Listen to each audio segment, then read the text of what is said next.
నమస్తే డాక్టర్ గారు.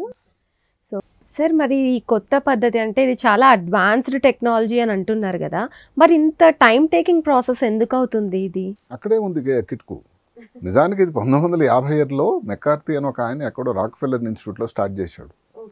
ఆ తర్వాత ఇప్పుడు 70 సంవత్సరాలు పట్టింది.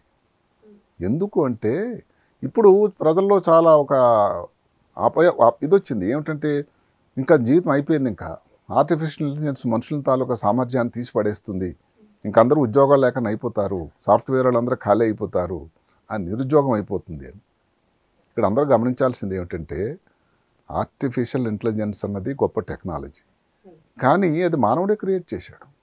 కాబట్టి మానవుడు క్రియేట్ చేసిన దాన్ని మానవుని అతిక్రమించమగలదా అన్నది అసాధ్యం. అది ఇప్పుడు ఇదే కానీ అయితే ఆ 70 సంవత్సరాలు ఎందుకు పట్టింది?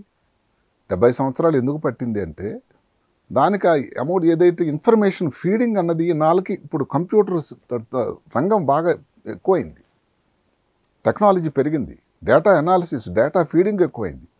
కాబట్టి ఇప్పుడు ఆర్టిఫిషియల్ ఇంటెలిజెన్స్ గురించి అందరూ మాట్లాడుతున్నారు.